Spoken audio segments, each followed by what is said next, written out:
The story of the 12 labours of Heracles, deeds so impossible they bordered on myth, acts that would cleanse his sins and carve his place among the stars. These were not mere tasks of muscle or conquest. They were trials of will, spirit, endurance, and the raw core of what it meant to be mortal touched by the divine. Through lions' dens, serpent-laden swamps, sacred forests, distant kingdoms, and the very gates of the underworld, Heracles would go, not to prove his power, but to reclaim his soul. This is the tale of those 12 labours. This is the forging of a legend. This is the path of Heracles. The Nemean Lion. In the rugged hills of Nemea, a shadow of terror lingered over the land, cast by the monstrous Nemean lion, a beast unlike any other, born of Echidna and Typhon, or perhaps sent by Hera herself to destroy Heracles. Its hide was invulnerable, impervious to bronze, iron, or stone, and its roar echoed through the valleys like thunder, scattering herds and herdsmen alike. Heracles, newly bound to his penance by the Oracle of Delphi, took this as his first labour, ordered by King Eurystheus, who hoped it would be his last. With his lion-headed club slung over his shoulder and a quiver of arrows on his back, Heracles set out across the dry plains and into the forested foothills of Nemea. The sun beat down and the ground cracked underfoot, but Heracles pressed onward, following clawed tracks and carcasses of beasts torn asunder. When he finally caught sight of the lion lounging beneath a fig tree, Heracles notched an arrow and loosed it straight into the creature's chest. The shaft splintered like straw. Another arrow struck the lion's flank with no effect. Realizing brute strength would be his only answer, Heracles dropped his bow and approached, roaring his challenge. The lion leapt to its feet with terrifying grace and bounded into the darkness of a nearby cave, whose twin mouths opened like the jaws of the underworld. Heracles devised a trap. He blocked one entrance with massive stones and crept into the other, his club gripped tight. In the suffocating dark, man and beast met in silence. The lion lunged with its fangs bared, but Heracles caught it mid-leap, wrestling it with all his divine-born might. They struggled in the pitch-black, dust and blood thick in the air, Heracles' muscles straining as he wrapped his arms around the creature's throat. The lion thrashed, clawed, bit, but Heracles did not relent. He drove his knee into its ribs and held firm until the beast finally fell limp in his arms. Emerging from the cave with the lifeless monster slung over his shoulder, Heracles searched for a way to skin the beast, but no blade would cut its hide. In the end, he used one of the lion's own claws to carve through the golden fur, fashioning a cloak and hood from its pelt. With the lion's impenetrable hide now draped over him, Heracles strode back toward Tiryns, radiant and terrible in his triumph. When King Eurystheus saw him, he was so overcome with fear that he refused to meet Heracles in person, hiding inside a bronze jar and sending word through messengers from that day forward. Thus the first of 12 labours was completed, not through weaponry or trickery, but through unmatched strength and unyielding will. Heracles, Lion Slayer, had begun his path to legend. The Lernaean Hydra. Beneath the dark swamps of Lerna, where the air was thick with rot and the ground trembled with unseen menace, dwelled a creature bred for torment, the Hydra, daughter of Typhon and Echidna, raised by Hera herself as a living curse. With 9 serpentine heads, one of them immortal, it coiled in its marshy lair, exhaling noxious vapours that killed men before they drew their blades. For his second labour, Heracles was ordered to destroy this abomination, and so he journeyed south, guided only by rumour and fear-stricken whispers. As he neared the stinking fen, the trees withered, birds dropped from the sky, and the water ran black. Yet Heracles walked onward, undeterred, dragging behind him a massive sword and a bow slung across his back, while his young nephew Iolaus rode beside him in a chariot drawn by twin mares. When they reached the edge of the marsh, Heracles covered his mouth with cloth, lit a torch against the choking air, and advanced into the belly of the bog. The Hydra emerged like a nightmare from the pool, its many heads hissing and writhing, their eyes gleaming with death. Without hesitation, Heracles loosed a volley of arrows to drive it from its den, then charged, swinging his sword in wide, brutal arcs. One head fell, then another, but as each one struck the earth, two more burst forth from the bleeding stumps.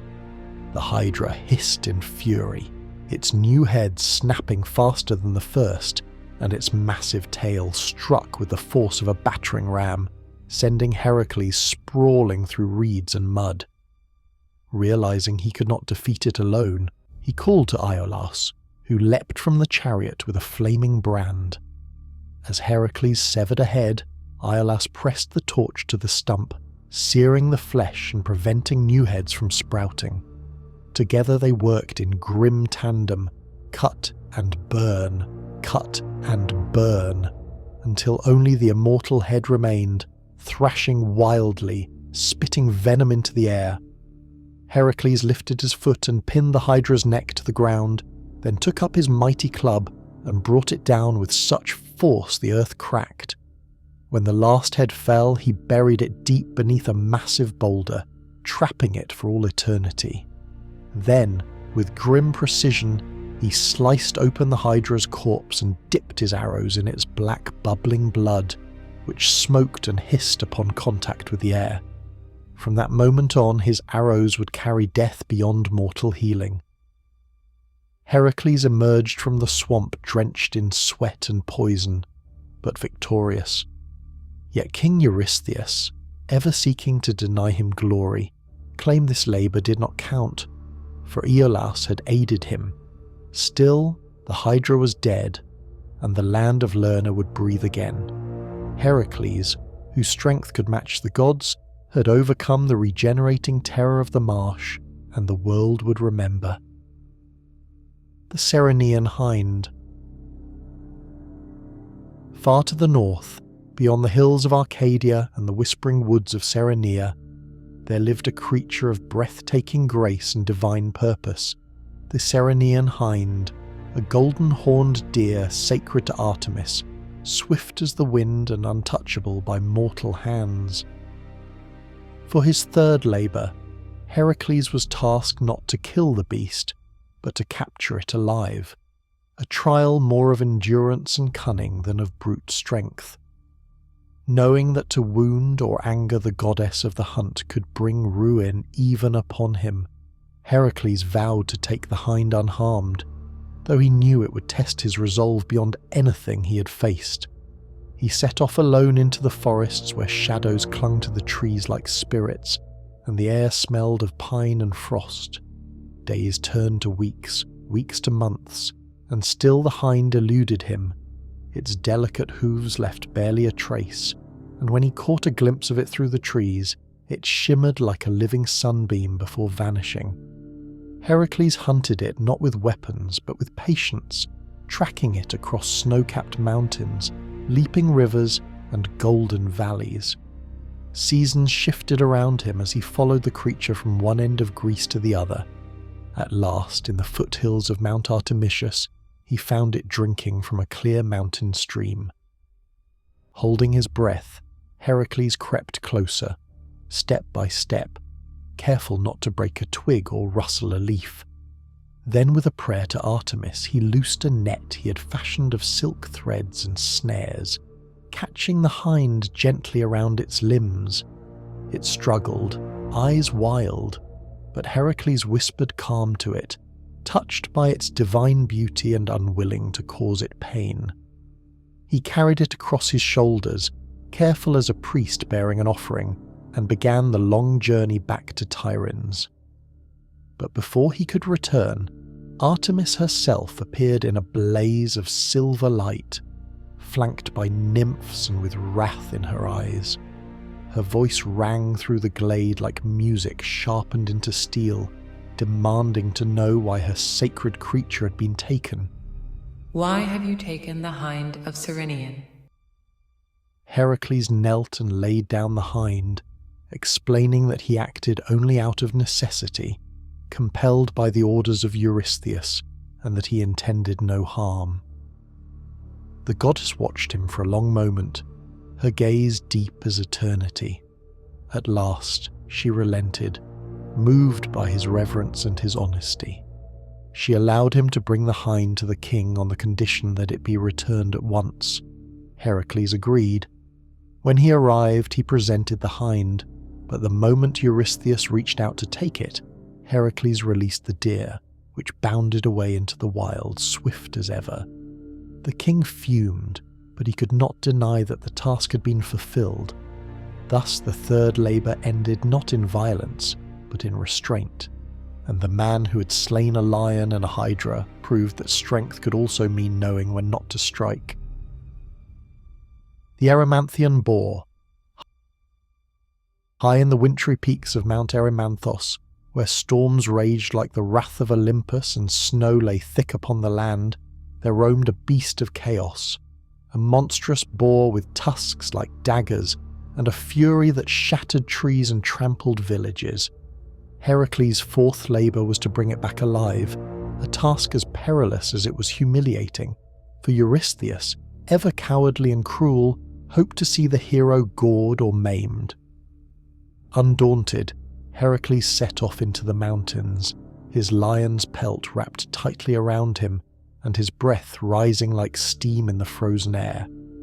He travelled first to the home of the wise centaur Pholus, who welcomed him with hospitality, offering warmth and food beside a crackling fire in a cave lined with scrolls and herbs.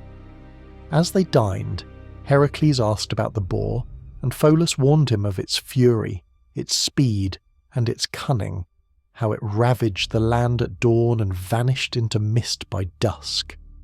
They spoke long into the night, and Heracles, growing restless, asked to taste the sacred wine of the centaurs, kept in a great jar sealed by the gods. Pholus hesitated, but at Heracles' urging he opened it.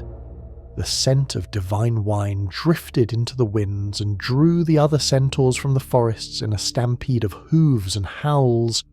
They charged the cave, maddened by the aroma, and Heracles was forced to fight, driving them back with his bow, his club, his bare fists. In the chaos, Pholus accidentally dropped one of Heracles' poisoned arrows on his own foot and died instantly. Grieved, but with no time to mourn, Heracles buried his friend and pressed on into the storm-racked heights of Erymanthos, where the wind howled and the trees groaned under thick snow. Days passed, and at last he found the boar, massive and furious, tearing through the forest with foam at its mouth and blood in its eyes. Heracles gave chase, leaping from rock to rock, shouting to the heavens, driving the creature higher into the mountain where the air thinned and the snow deepened. The boar charged again and again, but Heracles evaded each deadly thrust, baiting it into a narrow ravine where it sank chest deep in the snow.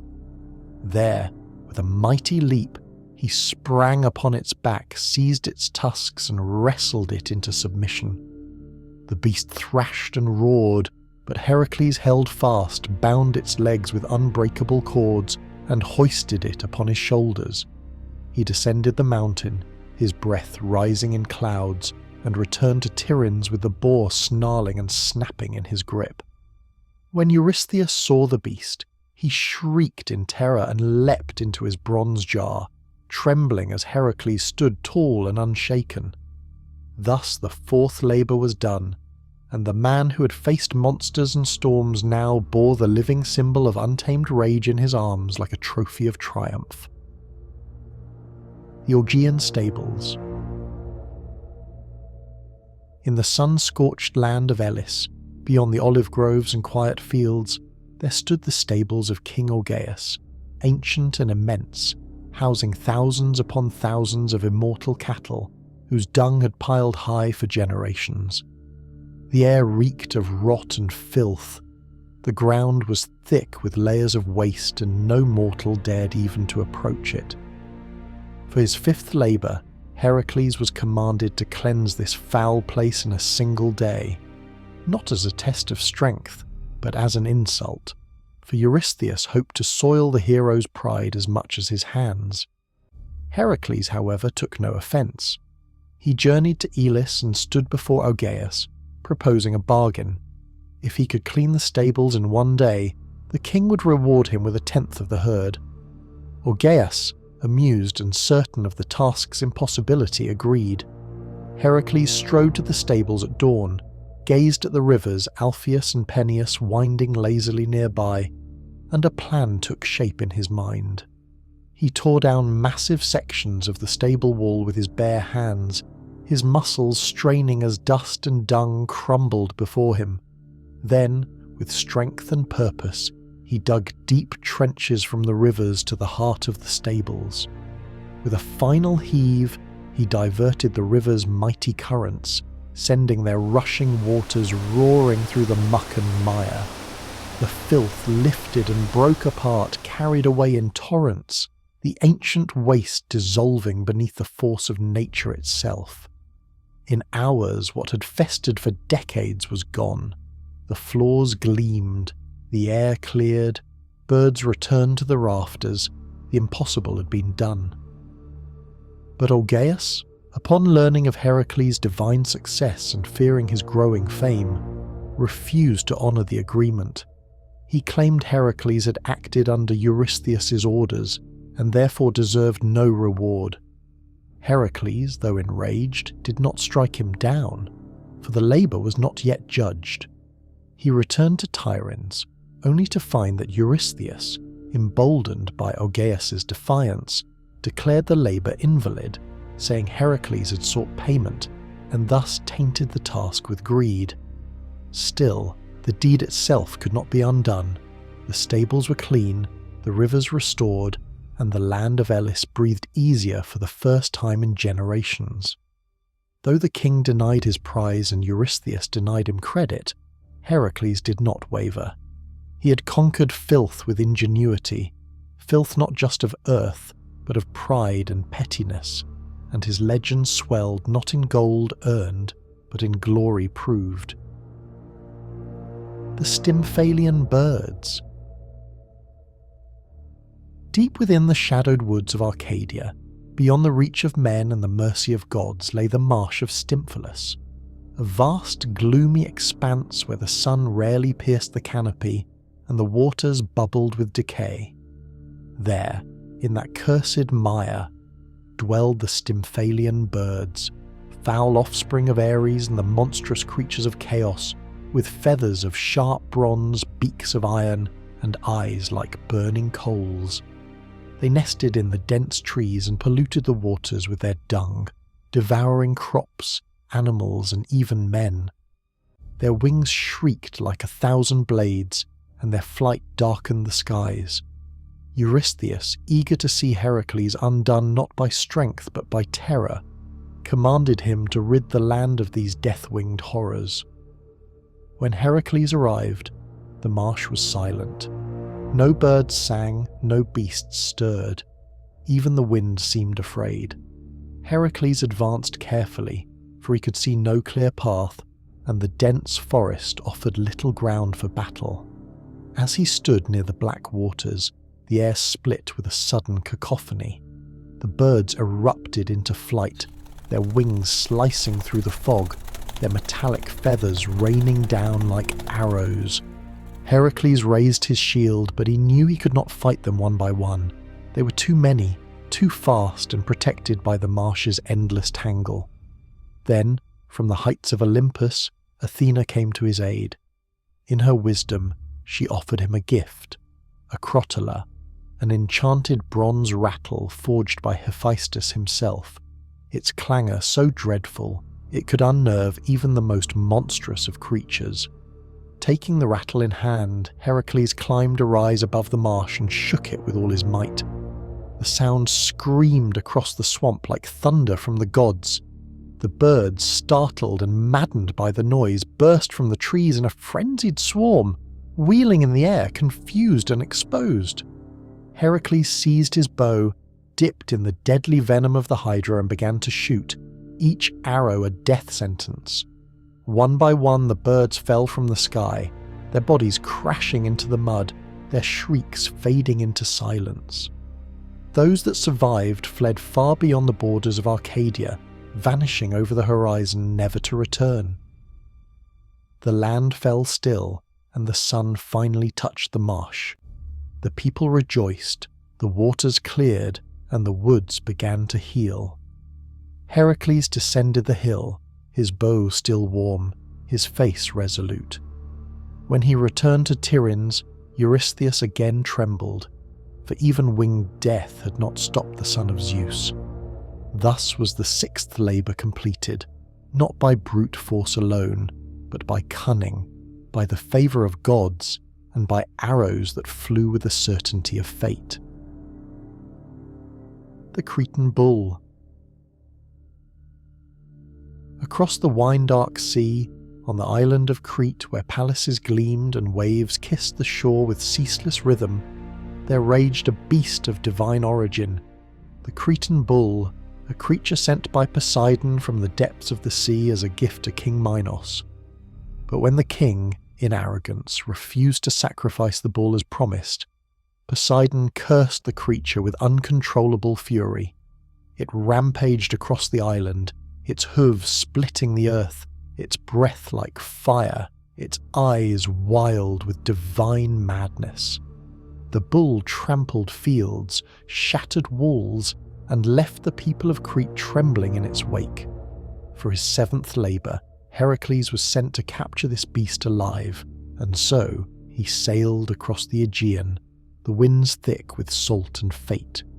When he arrived, he stood before King Minos and demanded passage to hunt the bull. Minos, proud and perhaps secretly hoping the beast would destroy the mighty Heracles, granted permission with a smug smile and offered no help. Heracles set off into the wild hills where the bull roamed, a mountain of muscle and rage with horns like sharpened moons. Days he pursued it across sun-bleached plains and rocky cliffs, always just behind, always just too late. Then one dawn, as the sea glimmered with gold and the air held its breath, Heracles found it standing atop a crag, snorting clouds into the sky. With a shout, Heracles leapt forward, and the bull charged like a living storm. Dust and stone exploded beneath its hooves as it thundered toward him. But Heracles, calm as still water, stepped aside at the last moment, seized the beast by its horns, and twisted with the strength of 10 armies. The bull bellowed, reared, kicked, and raged. But Heracles held firm, his feet planted like roots in the earth. They wrestled beneath the scorching sun, man against monster, strength against wrath, until the bull collapsed, exhausted, its breath heavy, its fury broken. Heracles bound it with ropes thick as vines, lashed it to a great timber, and dragged it back to the port. The Cretans watched in awe as the hero led the beast away, not slain, not wounded, but mastered. He crossed the sea once more and upon reaching Tiryns, presented the bull to Eurystheus, who recoiled as always, hiding behind walls and servants. The bull was released and would later wander to Marathon, destined to face another hero. But for now, the labour was done. Heracles had crossed the sea, faced divine fury, and returned with the living emblem of Poseidon's vengeance subdued beneath his hand. The mares of Diomedes. To the storm-lashed coasts of Thrace, where savage winds tore across the plains and the seas beat ceaselessly against jagged cliffs, Heracles journeyed for his 8th labour, to seize the mares of Diomedes, 4 monstrous horses that fed not on hay or grain, but on the flesh of men. They were the pride of King Diomedes of Bistonia, a brutal son of Ares who revelled in cruelty and chained the mares to iron mangers with bronze fetters, feeding them captives and strangers torn limb from limb. No mortal had ever dared to approach them and lived. But Heracles, unshaken by tales of horror, sailed northward with a small band of companions, the wind howling through their sails and the sky darkening like an omen. When they arrived, the land itself seemed hostile, the earth hard and red with blood, the very air tasting of iron. Under the cover of night, Heracles and his men crept into the stables, where the mares stood, taller than oxen, their eyes blazing, their mouths flecked with foam and gore. They snorted and screamed as the scent of mortal flesh reached them. At Heracles' command, his men began to break their chains, but the ground thundered with hooves before they could finish. Diomedes had come, armed and roaring, his soldiers surrounding the stables. A battle erupted beneath the blood-coloured moon. Heracles swung his club like a falling mountain, shattering spears, breaking shields, and hurling men like rag dolls. His companions fought bravely, but many fell, the screams of the dying mingling with the shrieks of the mares. Enraged by the slaughter and seeing his comrades perish, Heracles seized Diomedes himself, overpowering the warlord in single combat. He dragged him to the very stalls where his horses reared and shrieked, and, in a grim stroke of poetic justice, fed the tyrant to his own beasts. The mares, mad with hunger, devoured their master, and in that gory meal their rage was sated. The madness left their eyes, their breathing slowed, and they stood calm for the first time in memory. Heracles led them from the blood-drenched land, across rivers and hills, back toward Tiryns. The journey was long, but the mares obeyed him, cowed by his power and fed no longer by slaughter. When he arrived, Eurystheus, as always, trembled at the sight of the monstrous creatures and ordered them removed at once. The mares were eventually set free, wandering to the plains of Olympus, where legend claims they were tamed by the gods. Thus Heracles completed his 8th labour, not by brute force alone, but by turning a tyrant's evil upon himself, ending a reign of terror with justice as sharp as any blade. The Belt of Hippolyta. Far across the Aegean, beyond cities and mountains, across windswept shores and seas riddled with tempests, Heracles sailed once more, this time to the land of the Amazons, a realm of warrior women who bowed to no man and ruled with spear and law. There reigned Queen Hippolyta, daughter of Ares, who bore upon her waist a gleaming girdle of gold, a gift from her war god father, a symbol of command and unmatched strength. Eurystheus, in a fit of pride or cruelty, demanded this belt as Heracles' 9th labour, not for glory or peace, but to please his daughter, who desired it as a trinket. So Heracles gathered a small crew and set out, the winds wailing around his ship, the stars veiled in cloud. After long days upon the sea, he reached the Amazon shores where forests towered like titans and rivers curled like serpents. Armed but not hostile, Heracles stepped ashore and requested an audience with the queen. Hippolyta, curious and unafraid, rode to meet him atop a black mare, her armour shining in the sun, her voice calm and steady. She listened as Heracles spoke, not with arrogance but with the truth of his labour, and she, impressed by his honesty and renown, agreed to gift the belt freely, seeing no reason for bloodshed. Peace hovered on the air like a held breath, but Hera, ever jealous, watched from Olympus and spat with rage. She descended in disguise, whispering lies into the ears of the Amazons, spreading fear like wildfire, that Heracles meant to abduct their queen, that war was his true intent. Enraged and betrayed, the Amazons armed themselves and stormed the shore in a wave of battle cries, their spears flashing like lightning, their arrows blotting out the sun. Heracles, sensing the shift, prepared for war. When Hippolyta arrived to explain, chaos had already erupted. Thinking she had deceived him, Heracles fought back, his club rising and falling like a crashing tide.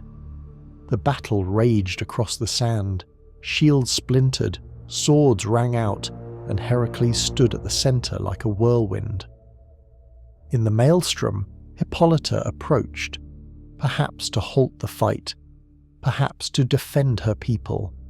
But in the confusion, Heracles struck her down. As she fell, the girdle glinted with tragic finality. With sorrow and respect, Heracles knelt beside her and took the belt from her lifeless form, his victory tarnished by misunderstanding and divine manipulation. The Amazons retreated, broken not in strength, but in grief. Heracles returned to his ship, the golden girdle bound in cloth, and sailed back to Tiryns beneath a silent sky. When Eurystheus received the belt, he marvelled at its beauty but saw nothing of the blood it cost. Heracles, silent and grim, had completed the 9th labour, not through treachery or theft, but through a battle born of lies, and though he bore the prize, he also carried the weight of a queen's fall. The cattle of Geryon. To the ends of the world Heracles now journeyed, far beyond the lands of men, past the mountains of the Hesperides and the deserts where shadows melted beneath the sun, to a place where earth and sky trembled at the edge of Oceanus. There dwelled Geryon, a monstrous being with 3 torsos fused at the waist, 3 faces, 3 hearts, and a strength that matched his grotesque form. He ruled the red island of Erythea, where his prized cattle grazed under the watch of Eurytion, a herdsman with a cruel whip, and Orthrus, a 2-headed hound born of Echidna and brother to Cerberus. These were the cattle Heracles was tasked to seize for his 10th labour, creatures sacred, fierce, and bound in blood to their terrifying master. Heracles crossed deserts where his feet scorched the sand and the wind whispered madness.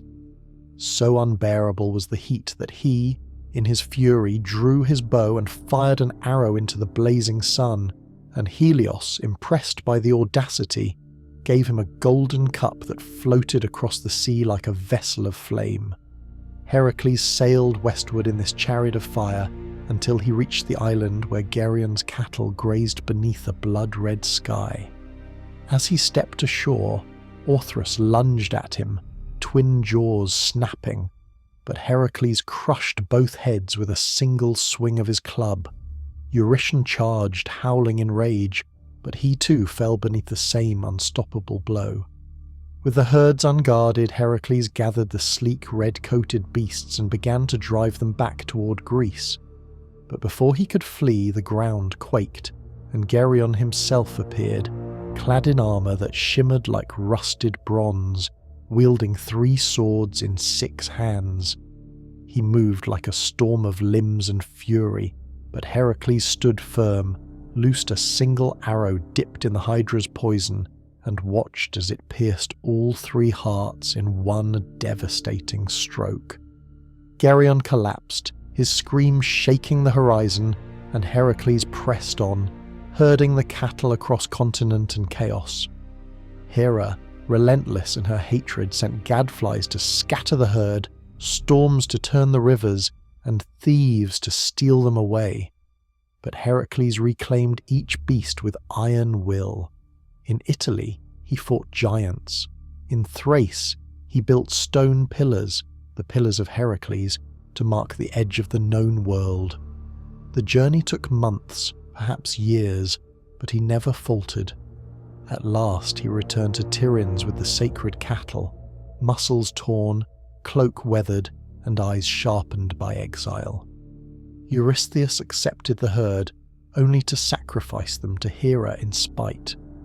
Heracles said nothing, for he had faced the monstrous guardian of the West, crossed the boundaries of the world and returned.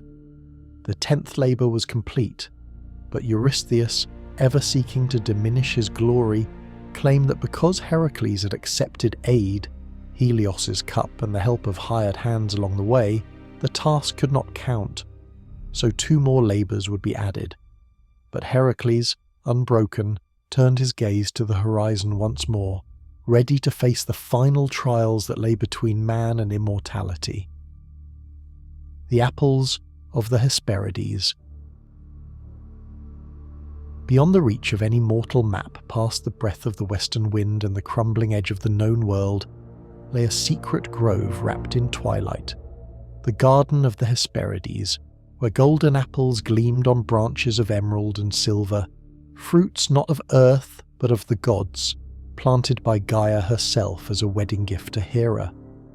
Guarded by the Hesperides, nymphs of the evening star, and coiled around the trees with endless vigilance was Ladon, a serpent dragon with 100 heads, never sleeping, never blinking. These were the apples Eurystheus demanded for Heracles' 11th labour, hoping the hero would be lost forever in the mists of the world's end.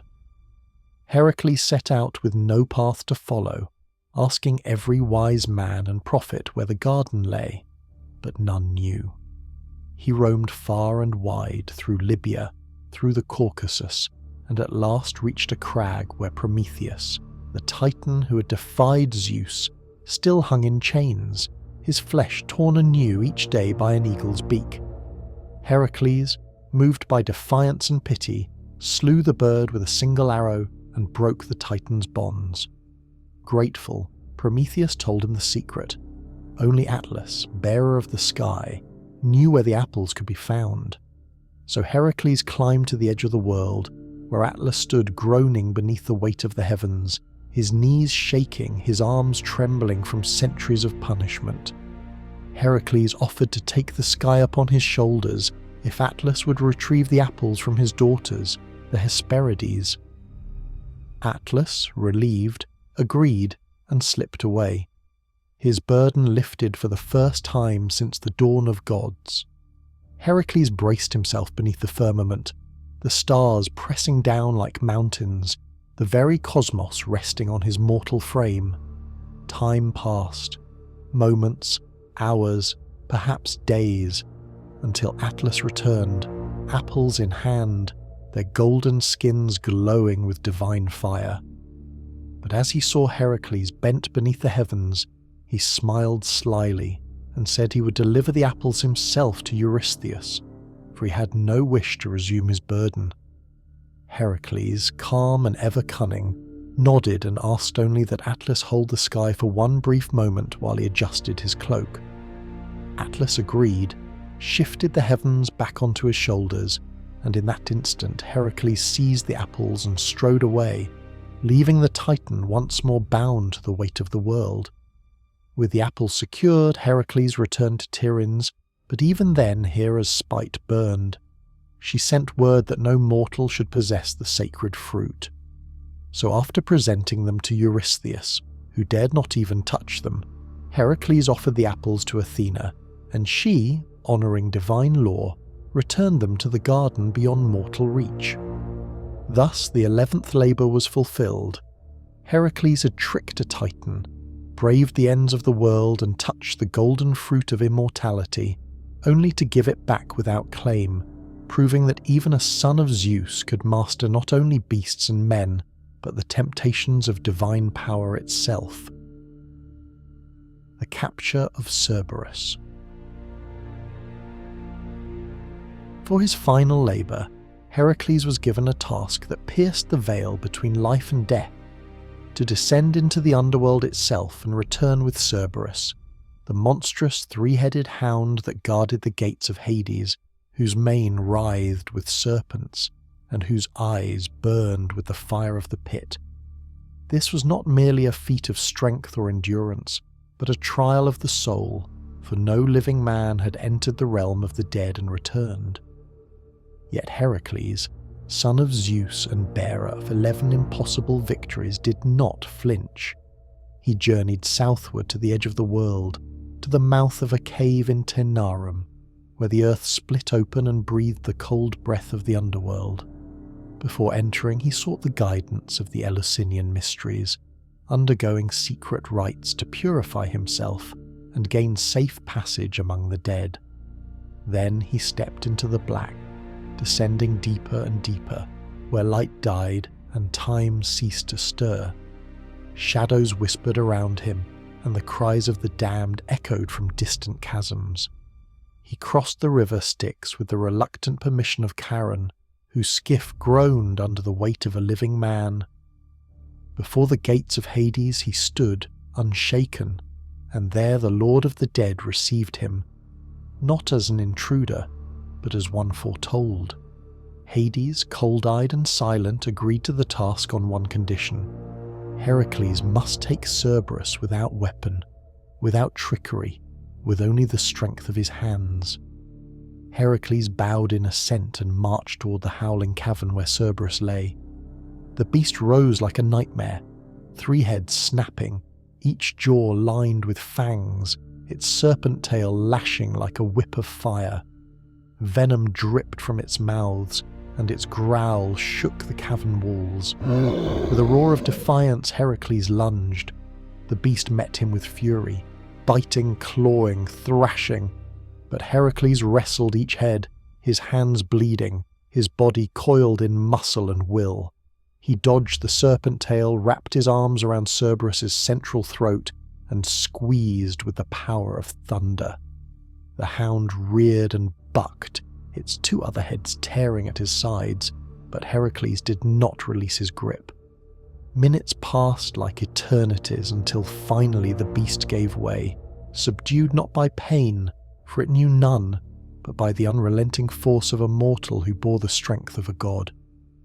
Heracles dragged the creature upward, back through the mists of death, across the Styx where the dead watched in silence, through the crack of the cave into the light of the world. When Eurystheus beheld Cerberus, chained yet still snarling, he shrieked and fled into his bronze jar, the terror of the final labour too great to endure. Heracles held the beast firm until the labour was acknowledged, and then, as agreed, returned Cerberus to the gates of Hades, honouring the law of the dead. Thus the 12th and final labour was complete, not by conquest alone, but by journeying into the very depths of death and returning with its guardian in hand.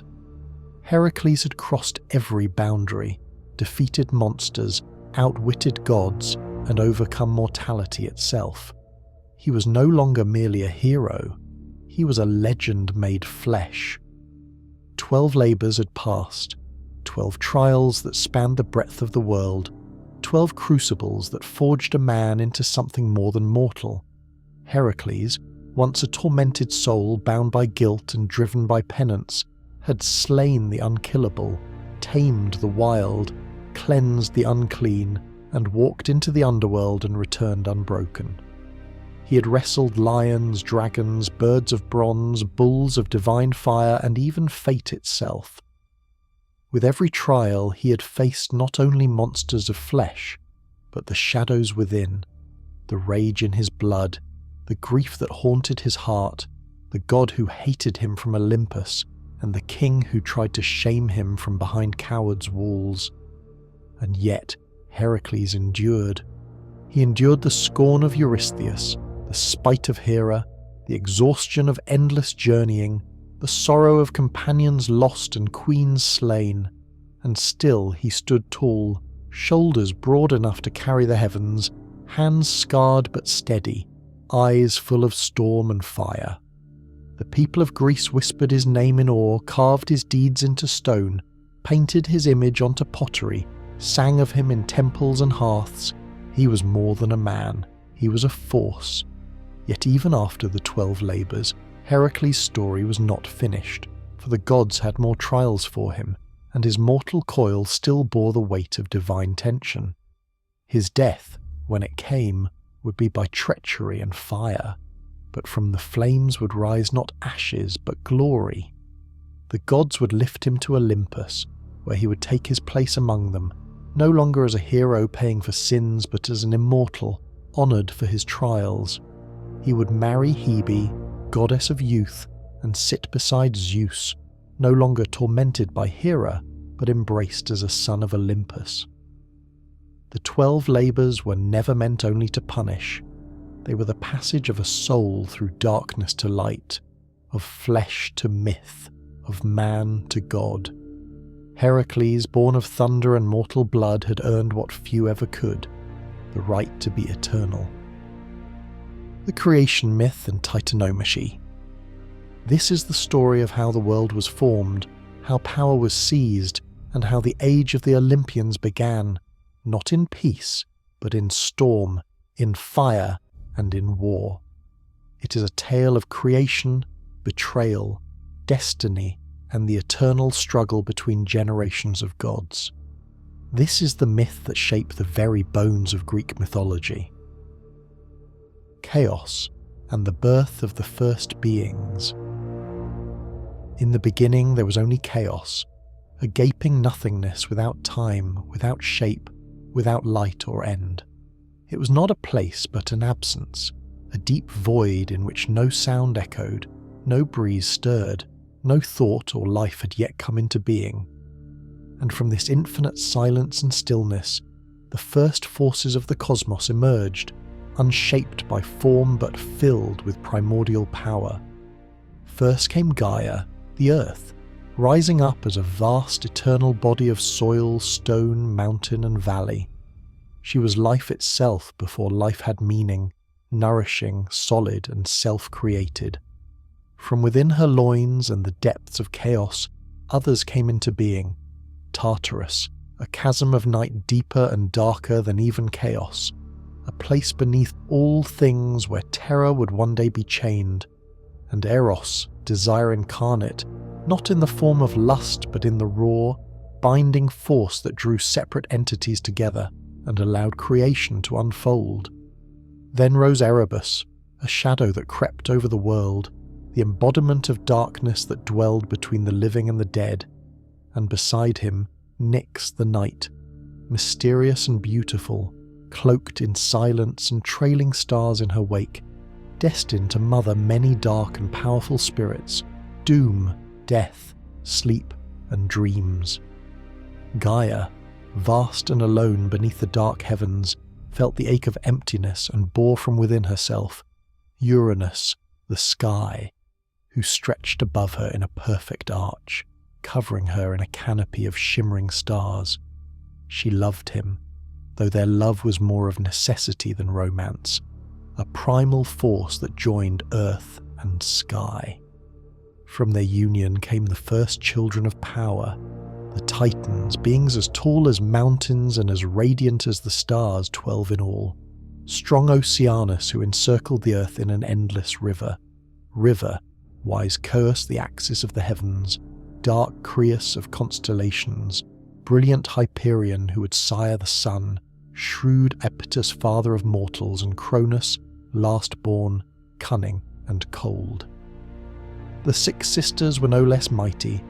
Theia of shining light, Rhea the great mother, Themis of divine law, Mnemosyne of memory, Phoebe of prophecy, and Tethys of the nourishing sea.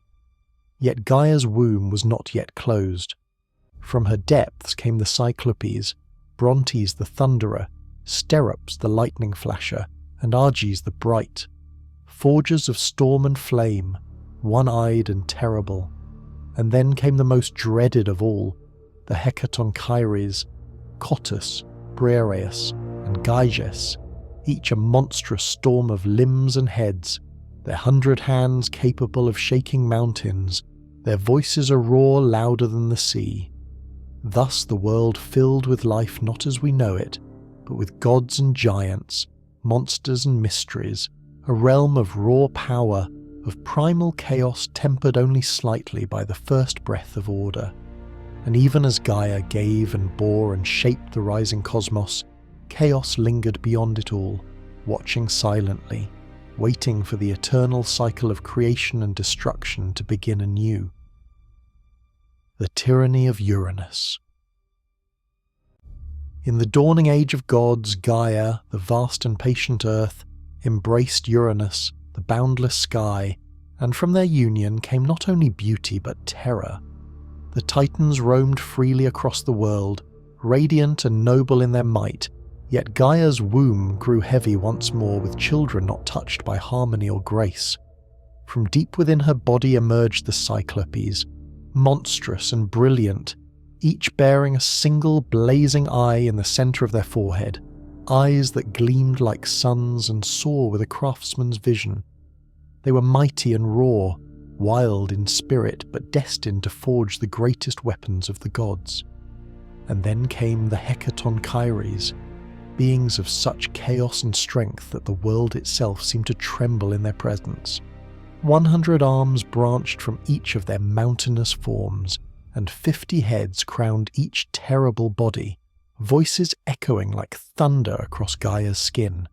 They were born of earth and sky, but they were too vast, too powerful, too strange for Uranus to bear.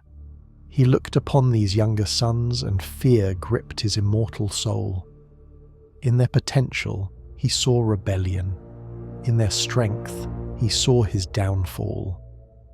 To preserve his dominion, Uranus struck with cruel resolve. He took the Cyclopes and the Titanomachy and hurled them into the depths of Tartarus, burying them beneath the earth in the place of darkest torment. He forced them into chains of unbreakable bronze and sealed them away without pity, hiding them from the stars, from Gaia, from all light and hope.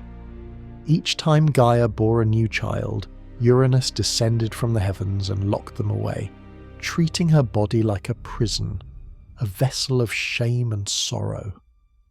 She groaned beneath the weight of her captive sons, the pain echoing in the mountains, the rivers, the winds.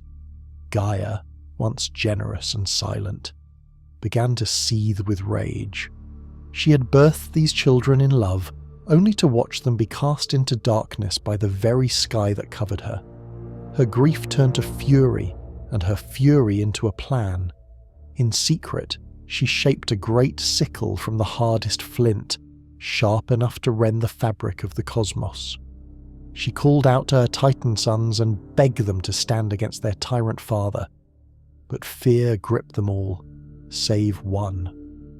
Cronus, the youngest, shrewd and cold as night, stepped forward.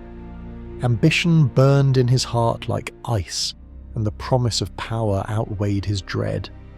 He took the sickle from Gaia's hands, swearing to avenge his buried brothers and bring the reign of Uranus to an end.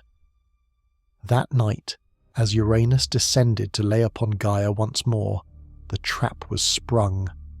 From the folds of the earth, Cronus leapt with the sickle flashing, and with a cry that shook the stars he struck. He severed his father's loins, casting them into the sea, and the blood of the sky rained upon the earth. Wherever Uranus's blood fell, new life stirred, dark and vengeful. From it rose the Erinyes, the Furies, born of pain and wrath to punish crimes unspoken. The giants too were born, vast and primal, and the Meliae, the ash-tree nymphs, spirits of wild forests and ancient groves. And far out in the sea, where the severed flesh fell and frothed the waves, the foam shimmered, and from it emerged Aphrodite, radiant goddess of love and beauty, untouched by violence yet born of it. Uranus, defeated and bleeding, faded from the world, retreating into the upper heavens, a silent watcher, a sky no longer a king. Cronus stood victorious, the sickle still wet with the blood of time, and the reign of the Titans began. Born in violence, sealed in betrayal, and destined, like all empires, to fall. The rule of Cronus. With the sky silenced and Uranus cast down, Cronus rose as lord of all creation, his sickle now a symbol of divine kingship, sharp with destiny and betrayal. The Titans, once scattered in fear, gathered under his rule and bowed to their brother, hailing him king of the cosmos. The heavens no longer thundered with Uranus's will. Now the stars seemed to shine in approval of a new age. Cronus, proud and cunning, freed his siblings from fear, restored balance to the land, and took for his queen his sister Rhea, a titaness of majesty and maternal strength. Together they ruled over a golden age, a time untouched by human strife, when the earth gave its bounty freely, when death had no dominion, and suffering was but a whisper in the wind. Yet even in the glow of this divine peace, Cronus was haunted by the words of his father. As Uranus bled and vanished, he had spoken a curse, a prophecy, rasping through broken skies. You too shall be overthrown by your own child. These words sank into Cronus like rot into wood. He had claimed his throne by the blade, now he ruled with one eye fixed on the cradle. When Rhea bore their first child, Hestia, goddess of the hearth, Cronus did not smile. He took the swaddled newborn gently in his arms, and without a word opened his mouth and swallowed her whole. The golden child disappeared down his throat into the dark abyss of his belly. Rhea screamed in horror, but Cronus did not yield. When she bore Demeter, he did the same. Then Hera, radiant with future power, she too was consumed. When Hades and Poseidon followed, their fate was no different. One by one, Cronus devoured his own children, not out of hatred but out of desperate self-preservation. He convinced himself it was mercy, that they would live forever within him, untouched by fate. Rhea, heartbroken and hollow, wept in silence as the skies sang songs of false peace. But the earth, Gaia, who had once seen her husband fall by betrayal, now watched her daughter suffer and felt the old fury stirring again. Rhea, desperate and defiant, sought Gaia's counsel, and the earth whispered a plan. When her sixth child was near, Rhea fled in secret across the sea to the island of Crete, where the forests grew thick and the mountains rose like sentinels. There, in a hidden cave on Mount Ida, Rhea gave birth to Zeus, a child who would carry the storm in his blood and the sky in his voice. She held him only for a moment before swaddling a stone in cloth and returning to Cronus. The Titan king, suspicious but blinded by habit, swallowed the stone without question, thinking his fate was sealed away for good. Far beneath his notice, in the shadows of Crete, the infant Zeus was raised by Amalthea, a nurturing goat with milk rich enough to strengthen a god. The Curetes, armoured warriors loyal to Rhea, danced and clashed their weapons around the cave to drown out the wailing of the divine child. Lightning flickered in his cradle, power coiled in his lungs, and as Cronus reigned from his high throne with 5 immortal children sleeping in his gut and a stone resting heavy in his soul, the son of thunder grew, hidden from the sight of tyrants, destined to shatter the golden illusion and bring forth a storm that would split the world in two. The birth and rescue of Zeus.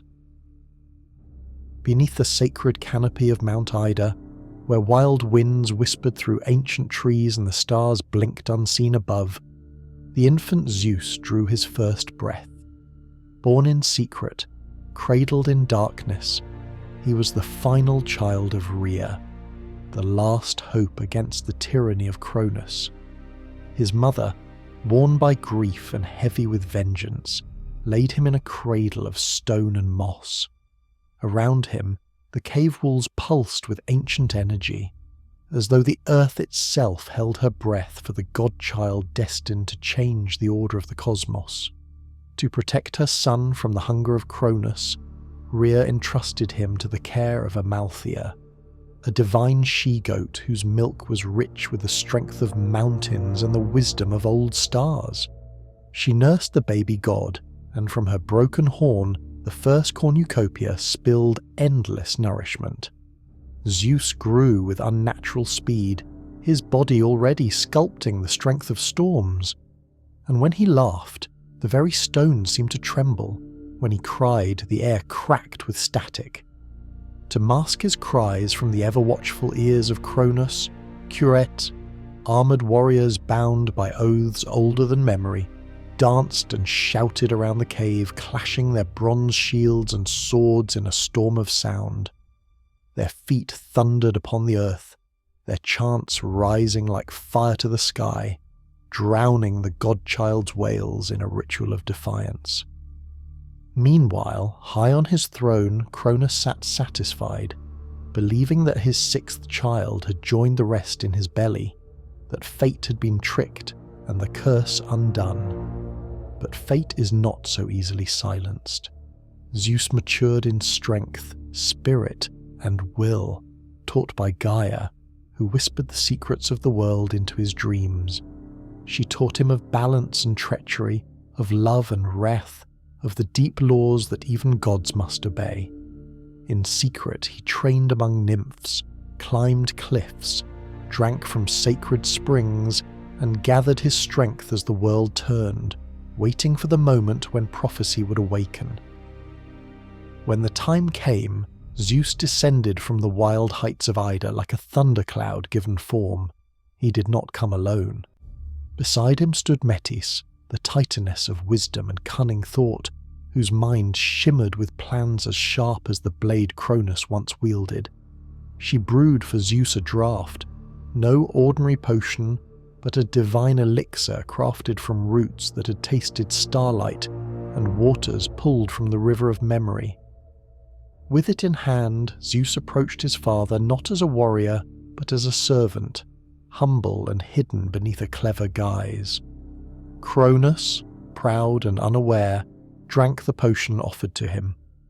Within moments, his gut, swollen with imprisoned gods and forged lies, twisted in revolt. He groaned and clutched his stomach as if Olympus itself were crumbling inside him, and then, in a violent surge, he vomited forth the children he had swallowed, Hestia, Demeter, Hera, Hades, and Poseidon, each emerging radiant and fully formed, reborn in fury and divine light. Last came the stone, swaddled in rags, the great lie that had deceived a god. The siblings gathered around Zeus, their eyes gleaming with the light of vengeance, loyalty, and destiny. The six stood as one, gods reborn, gods united. And in that moment, as the air rippled with rising power and the heavens stirred in anticipation, the age of the Titans began to crumble. The storm had awakened, and the war for the cosmos was about to begin.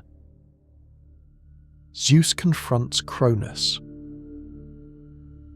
The world held its breath as Zeus, now grown to full godhood, stood with his reborn siblings at his side, the six children of Cronus no longer shadows swallowed by fear, but blazing forces of storm, fire, earth, sea, and sky. The golden harmony of the Titans' rule had shattered with the final heave of Cronus's poisoned stomach, and now the king, who had once consumed fate to avoid it, found himself face to face with the prophecy he had feared since the moment he raised the sickle against his father. Cronus, once radiant in might, now trembled beneath the stormlight in his younger son's eyes. Zeus, wielding voice like thunder, called upon the ancient powers to bear witness to the reckoning. You who ruled through fear, who swallowed the future and buried it in silence, now stand before the storm you tried to destroy. His words rang out across the heavens, echoing through the mountains, stirring the seas and waking things that had slumbered in shadow. But Zeus knew that words would not be enough to undo an age-old tyrant. He turned to the earth herself, Gaia, mother of gods, silent witness to the cycle of pain, and asked her guidance. And Gaia, who had once armed Cronus to bring down Uranus, now spoke of allies long forgotten. Deep in the bowels of Tartarus, buried beneath chains forged by fear and grief, the Cyclopes and Hecatonchires still languished, exiled not by justice, but by Uranus's shame and Cronus's dread. Without delay, Zeus descended into the darkness of Tartarus, where shadows had names and time had no meaning. He passed through the black gates guarded by monsters and past the swirling rivers of despair until he stood before the gates that held his uncles in bondage. With the help of Styx, goddess of oaths, and Nyx, ancient night herself, he broke the seals and unbound the forgotten giants. The Cyclopes rose first, one-eyed, vast and blazing with power long denied. In gratitude they forged gifts for their liberator and his brothers. For Zeus they shaped the thunderbolt, a weapon of skyfire and raw judgment, forged in the heart of storm clouds. For Poseidon, the trident, which could shatter earth and summon tsunamis. And for Hades, the helm of darkness, which cloaked him in invisibility and fear. Then came the Hecatonchires, towering and monstrous, with arms enough to pull down mountains and voices loud enough to shatter stone. Their fury was ancient, and they swore loyalty to Zeus with the roar of landslides and falling stars. Now armed and united, the Olympians returned to the surface, no longer scattered children, but a pantheon. They stood at the foot of Mount Olympus, which would become their sacred throne, and raised their banners high. From the opposite peak, Mount Othrys, Cronus and his loyal titans gazed down, bracing for the storm that would decide the fate of the cosmos. And thus the world divided, Titan against Olympian, brother against brother, the old against the new. The sky darkened, the earth cracked, the stars trembled, and the first echoes of war thundered across creation. The Titanomachy begins. The sky darkened not with night, but with omens, as the two great forces of existence gathered for war. On one side stood Cronus and the elder Titans, proud, ancient, terrible in their splendour, hardened by ages of rule and glory.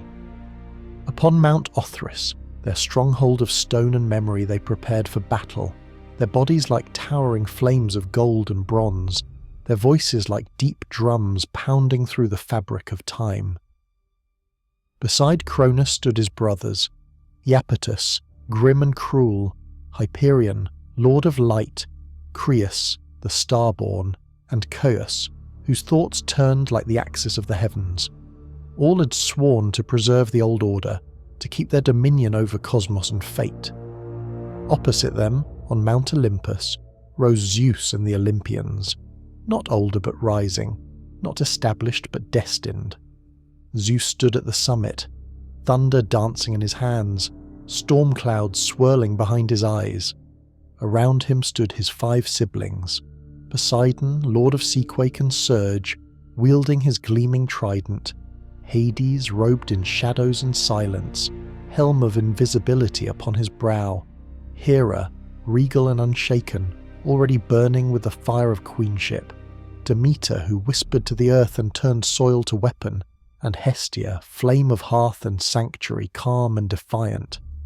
Beside them, the monstrous allies loomed, Cyclopes, with their eyes of lightning and arms of iron, and the Hecatonchires, each a living cataclysm, with 100 arms hurling mountains, boulders and thunder. Then came the first strike. The war cry of the Titans echoed like the collapse of a star, and the ground split with the fury of their descent. From Mount Othrys they came, wielding mountains as weapons, hurling rivers of fire, tearing through the air with the fury of age and power. But the Olympians met them not with fear, but with fury of their own. Zeus's thunderbolts cracked through the sky, each one a roaring lance of divine wrath, turning Titan flesh to flame. Poseidon raised his trident and the seas surged inland, swallowing legions of Titans in watery chaos. Hades, cloaked in darkness, slipped unseen through the battlefield, striking from shadow and vanishing before any blow could find him. The Hecatonchires unleashed storms of stone and molten rock, their 100 hands raining destruction without pause. Cyclopes forged new weapons even as the battle raged, hammering bolts and blades from the heart of volcanoes. Gaia herself trembled beneath the fury of her children's war, torn between her ancient sons and her rising grandchildren. The heavens bled fire, the mountains howled, the rivers ran backward.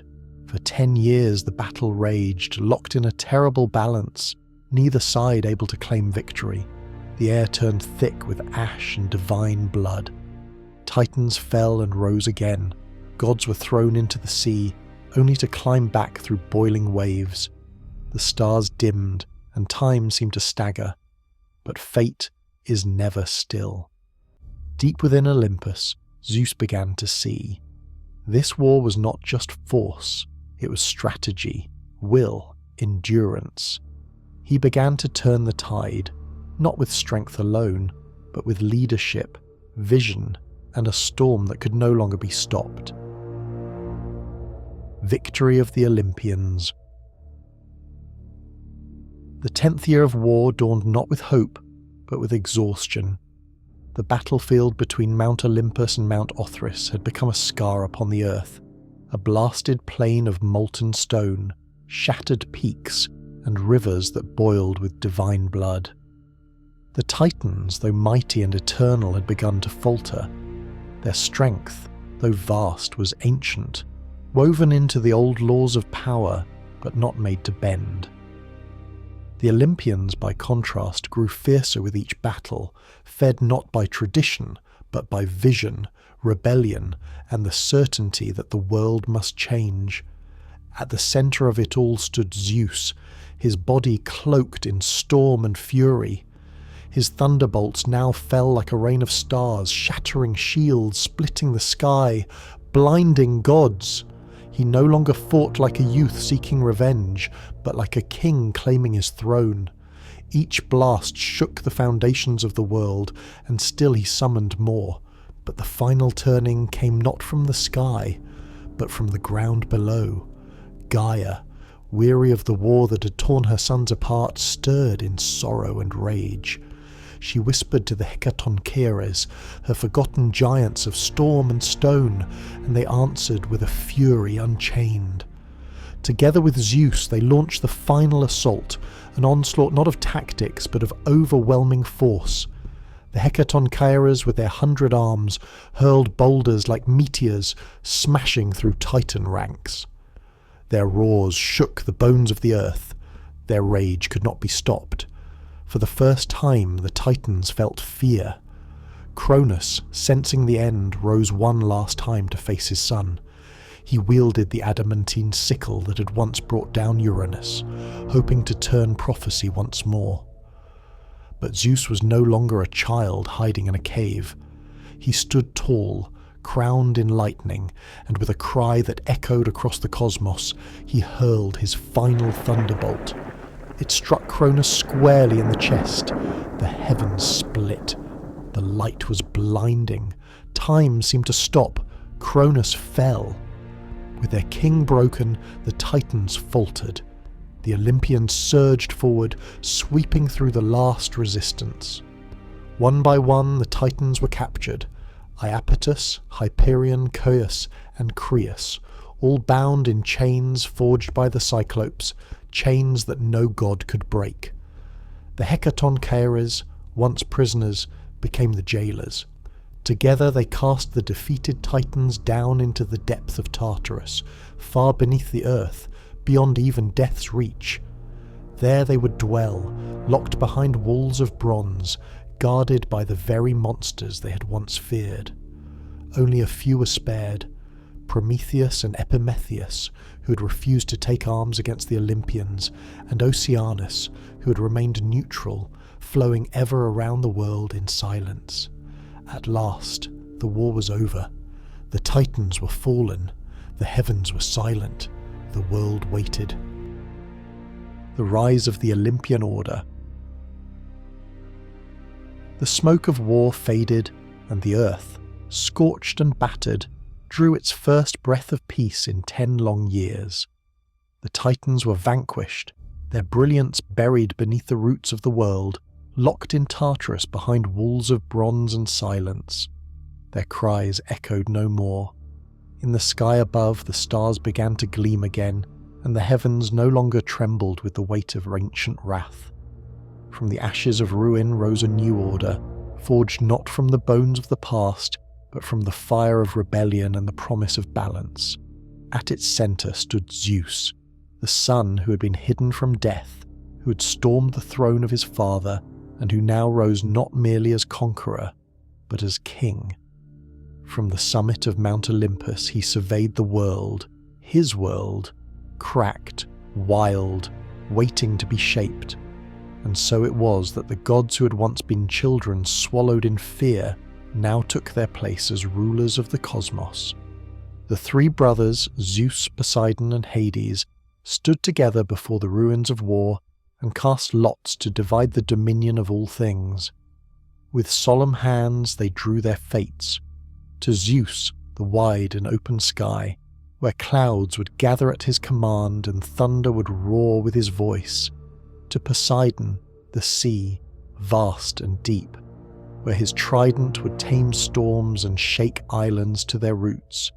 And to Hades, the shadowed underworld, where he would rule over the dead with silence and unseen power. The earth, Gaia herself, was left neutral, sacred and indivisible, to be shared and respected by all. With the realm divided, the Olympian court began to form. The gods who had once hidden and fought now became patrons of the world's every breath. Hera, queen of Olympus, took her place beside Zeus, regal and watchful, goddess of marriage and oaths. Demeter, with her touch, taught the earth to bear fruit again, blessing mortals with harvest and renewal. Hestia, keeper of the hearth, calmed the flames of war and brought warmth to home and temple.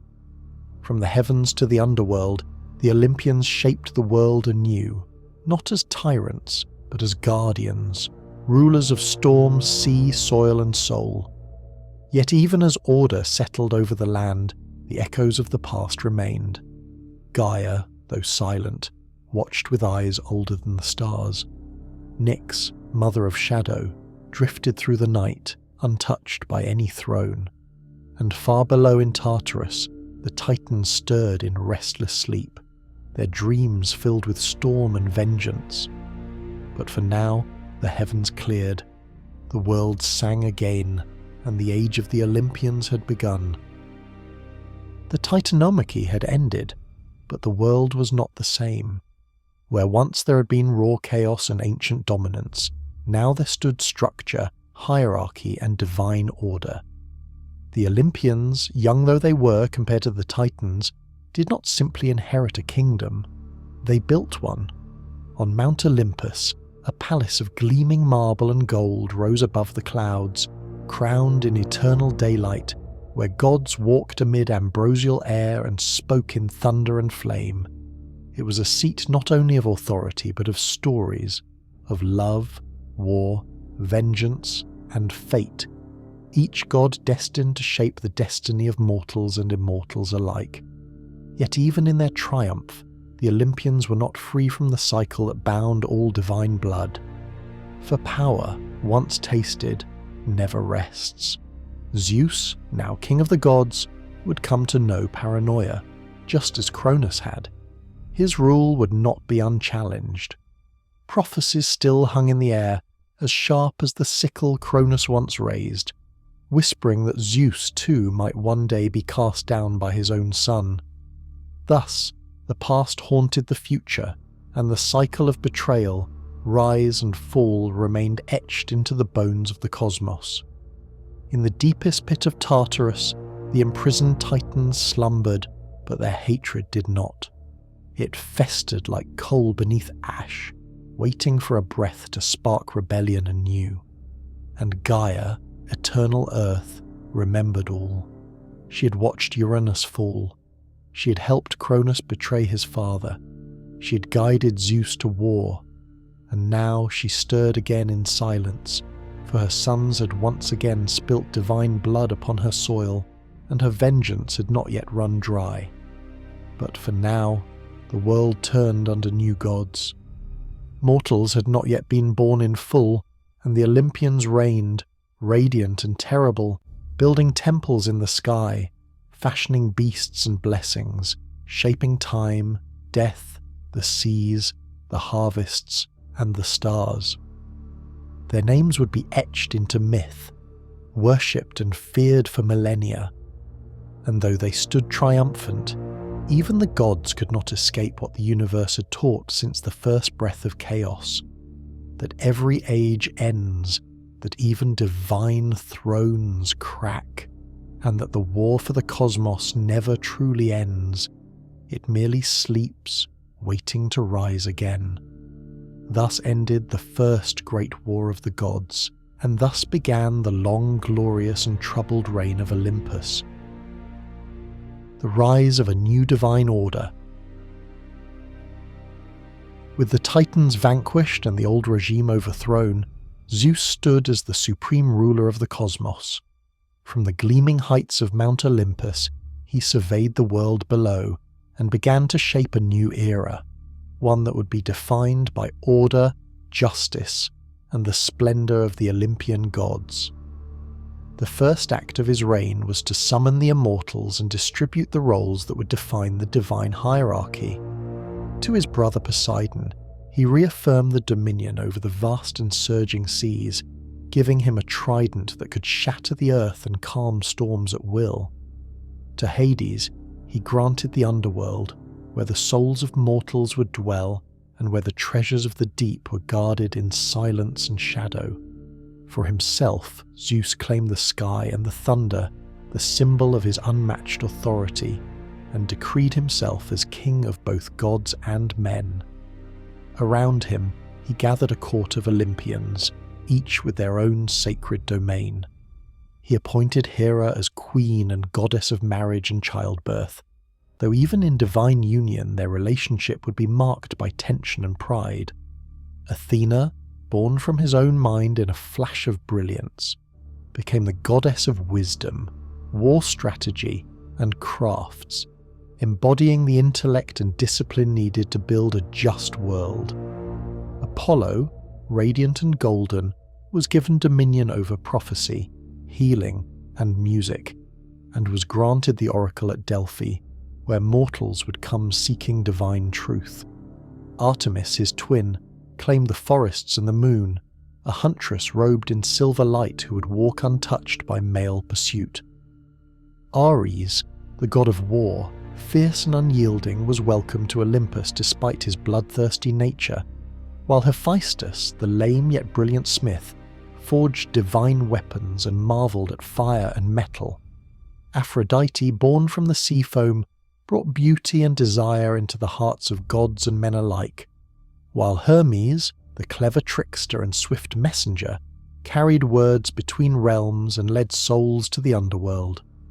Demeter, goddess of the harvest, ensured the fertility of the earth, and Hestia, gentle and pure, watched over the hearth of Olympus. With their powers united, the Olympians created a court unlike any the world had seen, resplendent with gold, cloud, and song.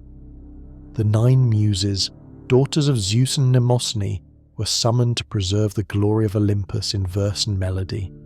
They sang of victories and battles, of love and fate, of the new age where divine will governed mortal lives. Laws were decreed by Zeus and inscribed into the fabric of the world, laws of justice, of oaths, of punishment and reward. Titans who had not fought against Olympus were spared and given places of honour.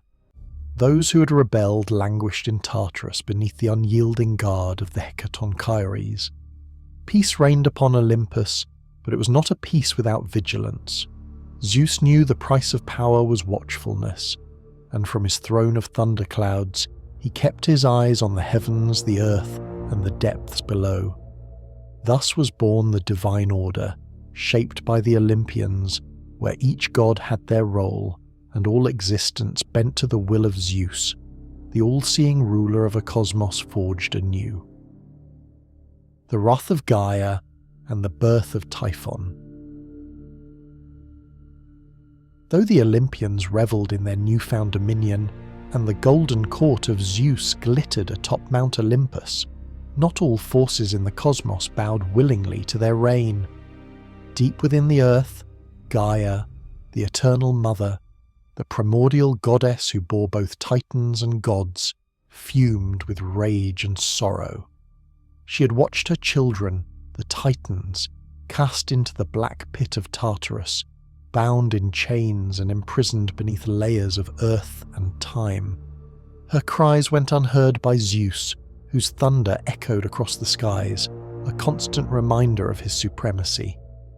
Determined to avenge the downfall of her children and shake the foundations of Olympus, Gaia descended into the deepest chasms of the earth, and uniting with Tartarus himself conceived a final weapon, a force born of chaos, vengeance, and the untamed fury of the natural world. From her womb sprang Typhon, a monstrous colossus of living nightmare. Towering higher than the tallest mountains, his frame was a mass of writhing serpents, each head hissing with venom and eyes that burned with unquenchable hatred. His arms stretched across the horizon, one grasping the east, the other the west, and his voice thundered louder than Zeus's own bolts. Wings sprouted from his back, dark and vast enough to blot out the sun, and fire spewed from his gaping mouths with every breath. When he rose from the depths, the earth quaked, the seas roared, and the stars themselves trembled. The gods of Olympus, struck with terror at the sight of this behemoth, fled in panic to Egypt, disguising themselves as animals to escape his wrath. All but Zeus remained. Standing alone upon the summit of Olympus, the king of the gods prepared for the greatest battle the world had ever known. Summoning every ounce of his divine might, he unleashed bolt after bolt of celestial fire, each strike shaking the vault of the heavens and scorching the earth below. Typhon retaliated with mountains hurled like stones, with hurricanes born from his wings, and with rivers of molten flame. The two titanic beings clashed across the skies and lands. Zeus's thunder met Typhon's storm. Light battled shadow, order faced chaos. For days the world was plunged into pandemonium, the earth split by their fury, the seas boiling, the skies alight with fury. At last, summoning the full force of his thunder, Zeus cast a final searing bolt into the heart of the monster. Typhon, pierced and writhing, screamed across the world as Zeus drove him down beneath the crust of the earth. He buried him under Mount Etna, chaining him in molten rock and sealing him beneath the mountain's fire, where his rage still simmers and erupts from time to time in violent fury. The gods, emboldened by Zeus's victory, returned to Olympus, their disguises shed, their honour restored. Songs were sung of the battle, of the king who had stood alone, and of the monster who dared defy the divine. Gaia, silent but not forgotten, withdrew into the deep once more, her vengeance thwarted. Thus the reign of Olympus stood unbroken, having endured its greatest test. The heavens cleared, the earth healed, and Zeus, Lord of Thunder, ruled not only by power, but by triumph. The binding of Prometheus. Among the divine beings who had once aided Zeus in the war against the Titans was Prometheus, the clever Titan of foresight, brother to the foolish Epimetheus. Though he had stood with Olympus against Cronus, Prometheus held no reverence for Zeus's cold justice nor his disdain for mortals. For Prometheus loved mankind, those fragile, fleeting beings who wandered the earth naked and afraid, shivering in the dark. He had shaped them from clay, given them upright form, and taught them language, numbers, and the secrets of survival. But under Zeus's reign, mortals were denied fire, the sacred flame of the gods, the symbol of knowledge, power, and hope. Zeus, wary of their potential, decreed that fire remained forever in the hands of Olympus, lest humanity grow too bold and challenge divine rule.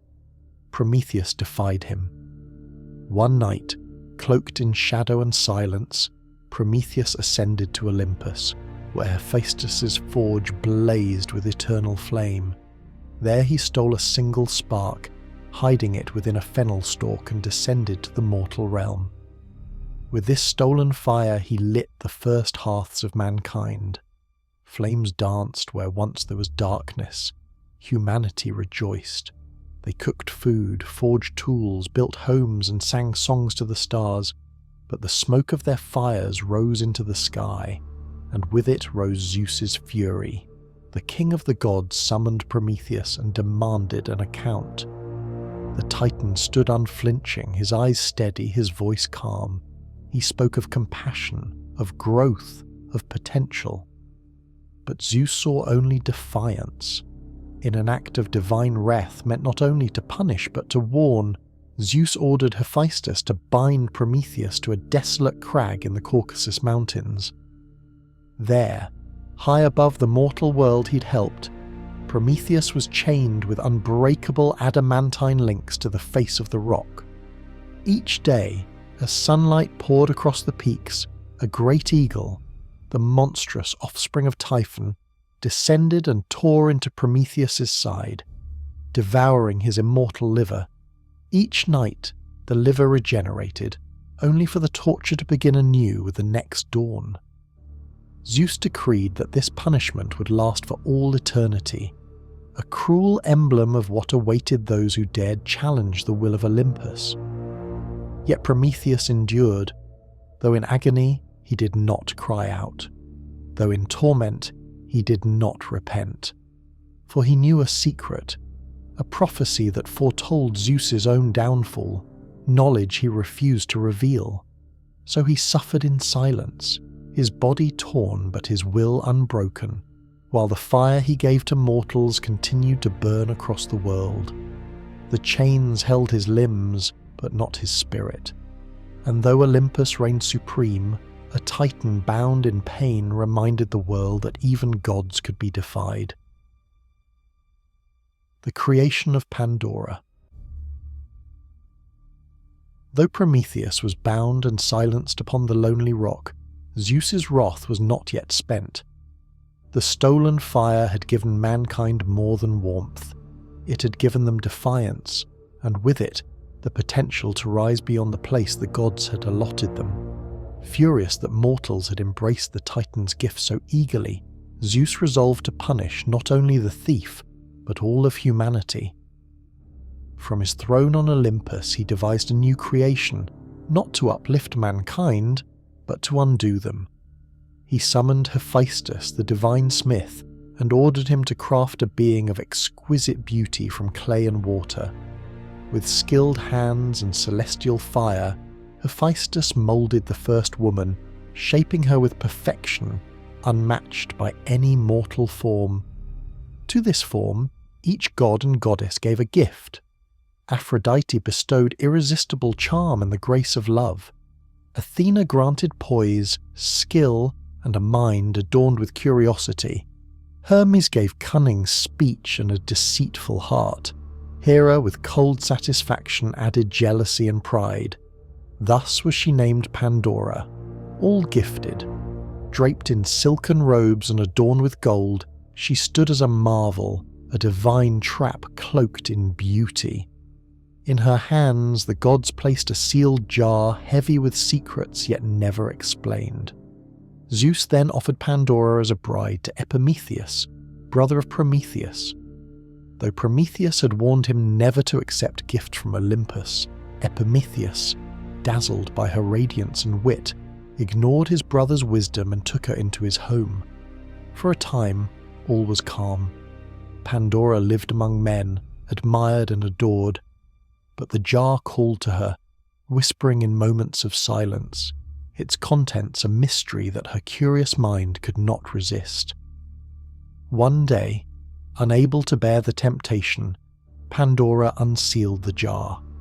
In an instant the air grew dark and heavy, and from within burst all the sorrows of the world. Disease, war, famine, greed, envy, and death. They flew forth like shadows with wings, spreading across the lands of men, corrupting hearts and darkening lives. The laughter of mortals fell silent. Joy gave way to pain. Realizing the horror she'd unleashed, Pandora struggled to close the jar, but it was too late. Nearly all had escaped. Yet at the bottom, one final thing remained. As she shut the lid, a soft light glowed within. It was hope, small, quiet, and fragile, but still present. And though the world now bore the weight of suffering, this single flicker remained with mankind, a gift unintended by the gods but impossible to take back. Thus did Zeus have his revenge. Humanity, once bold and joyful in its new fire, now wept, crippled by evils that would haunt them forever. But even in his vengeance, a sliver of mercy survived. Fire and hope remained, and through them mortals endured. The Olympian pantheon in harmony and rivalry. With Zeus enthroned and Olympus resplendent in divine order, each god and goddess took their place within the celestial hierarchy. Harmony reigned across the golden halls where ambrosia flowed and the muses sang praises of immortal glory. The sun rose each day with Apollo's chariot blazing through the sky, while the moon glided softly under Artemis's silver bow. Poseidon ruled the depths with a sapphire crown, and Hades watched over the quiet dead beneath the earth. But beneath the polished calm of Olympus, tension smouldered, for even among immortals, pride, jealousy, and ambition festered like unseen embers. The gods were divine, but not free of passion. Conflict brewed between Athena and Poseidon when both claimed dominion over a fledgling city in Attica. To resolve the dispute, Zeus ordered each to offer a gift to its people. Poseidon struck the ground with his trident and summoned a saltwater spring, fierce and briny. Athena planted the olive tree, everlasting, fruitful, and full of promise. The people chose her gift, and the city was named Athens, a victory that stung Poseidon's pride and fueled a grudge that echoed in sea storms for generations. Elsewhere, Hermes stole Apollo's sacred cattle as an infant, weaving lies with such cleverness that even Apollo laughed when the truth was revealed. In turn, Hermes offered his invention, the lyre, as apology, and Apollo, charmed, accepted both the gift and the trickster as friend. Ares, god of war, clashed often with Athena, whose warfare was of strategy and honour, not chaos and blood. Their enmity unfolded on battlefields where soldiers chose wisdom or wrath. Even in matters of love, discord reigned. Hephaestus, husband of Aphrodite, burned with resentment as his wife took Ares as a lover. The gossip of Olympus spread like wildfire, and though Hephaestus caught them in a net of unbreakable chains and exposed their shame to the other gods, the mockery fell more upon him than the guilty pair. Hera, queen of Olympus and goddess of marriage, watched it all with calculating eyes. Her marriage to Zeus was a tempest of jealousy and defiance, for though she ruled beside him, she could not forgive his endless infidelities. Often she schemed in secret, rallying other gods to humble Zeus when his arrogance soared too high.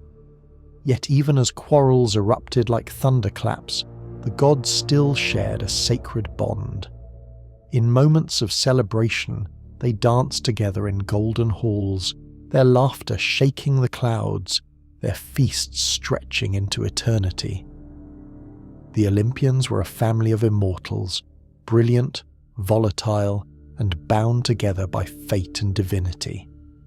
Mortals worshipped them in temples and told tales of their glory, never guessing that beyond the marble statues and silent prayers, the gods themselves wrestled with pride, envy, and the eternal struggle to coexist atop the sacred heights of Olympus.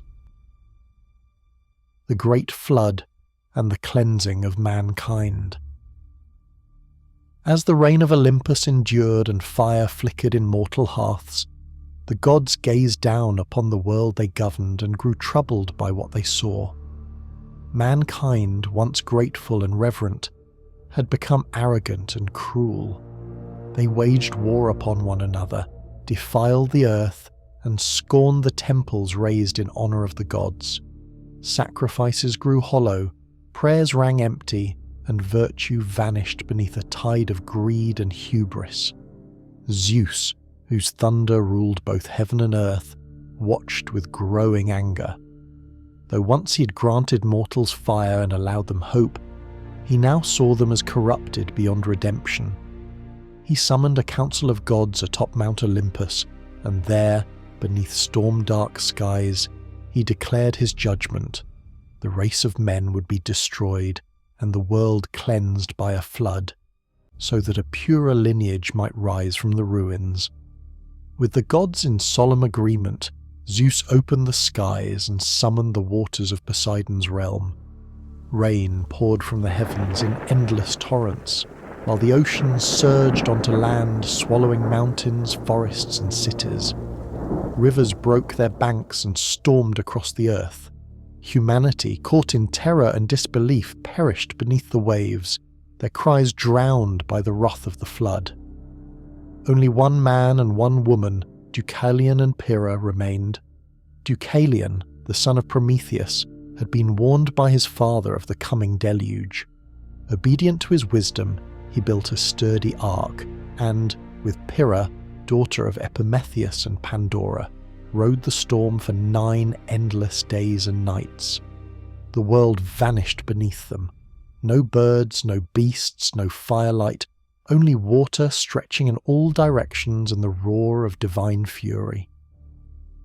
At last the rain ceased, and the ark came to rest atop Mount Parnassus.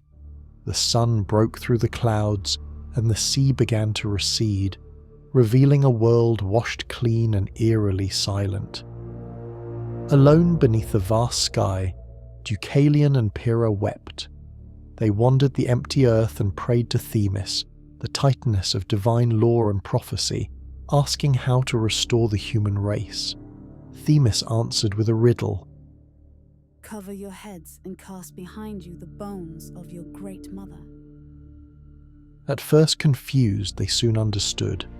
The great mother was Gaia, the earth itself, and her bones were the stones of the land. With veiled heads and reverence, they picked up stones and cast them over their shoulders. From those stones sprang new people, strong, enduring, and born of earth and resilience. Thus was humanity reborn, not from flesh, but from stone, shaped by suffering and preserved through divine mercy. Zeus, seeing their piety and humility, relented in his wrath and allowed this new race to thrive. And so, from the waters of judgment, a new age of mortals emerged, hardened by the flood, watched closely by Olympus, and forever marked by the memory of a world drowned by its own arrogance. The loves and offspring of Zeus. Though enthroned as the ruler of heaven and master of storms, Zeus was not content with dominion alone. His divine will extended beyond Olympus, for his desires reached often into the realm of mortals, where he took many forms to pursue the women who caught his eye. His love was relentless, his disguises many, and from these unions were born demigods and heroes who would forever change the fate of the world. His first great passion was Io, a priestess of Hera, whom he seduced with tender whispers and cloaked skies. To conceal her from his jealous wife, Zeus transformed Io into a white heifer. But Hera was not fooled. She demanded the creature as a gift and set Argus, the 100-eyed sentinel, to guard her. Zeus sent Hermes to lull Argus to sleep and slay him, freeing Io at last. She wandered the earth in bovine form, tormented by Hera's wrath, until at last she was restored and bore a line of descendants that led to Heracles. Then came Europa, the Phoenician princess whose beauty caused Zeus to abandon Olympus for the seashore. He took the shape of a gentle white bull and lured her onto his back before racing across the sea to Crete. There, beneath a flowering tree, he revealed his divine form and lay with her, fathering Minos, who would rule as king of Crete and judge souls in the underworld. To leader of Sparta, Zeus came as a swan, gliding down from the sky and nesting beside her on the banks of the river. From their union hatched eggs from which emerged Helen, the most beautiful woman in the world, and Clytemnestra, twin queens whose lives would shape wars and tragedies. With Danae locked away in a bronze tower by her fearful father, Zeus came as a shower of golden light, piercing stone and solitude. From this miracle was born Perseus, the slayer of Medusa and rescuer of Andromeda. To Alcmene he came in the guise of her own husband, and from this deception came Heracles, strongest of mortals, destined to become a god through suffering and glory. His love extended also to Semele, daughter of Cadmus, to whom he revealed his true divine form, an act that consumed her in fire, yet preserved their unborn child, Dionysus, who would one day bring wine, madness, and ecstasy to the world. Zeus's mortal lovers were many. Callisto turned into a bear, Antiope pursued through shame, and countless others, each seduction followed by Hera's vengeance. She tormented them with madness, transformed them into beasts, or cursed their children to lives of struggle. Yet even through the wrath of Olympus the children of Zeus endured. Demigods with divine blood coursing through their veins rose among mortals, kings, warriors, seers, and founders of cities. They bridged the mortal and the divine, carrying Olympus's spark into the dust of the earth. Through passion and power, deception and destiny, Zeus scattered his lineage across the world, his offspring both praised and cursed, his love a storm that left empires in its wake. And though Hera's jealousy never slept, and Olympus whispered of scandal, none could deny that the will of Zeus moved through his children like thunder over the mountains, shaping the age of heroes to come. The rebellion of the giants, the Titanomachy.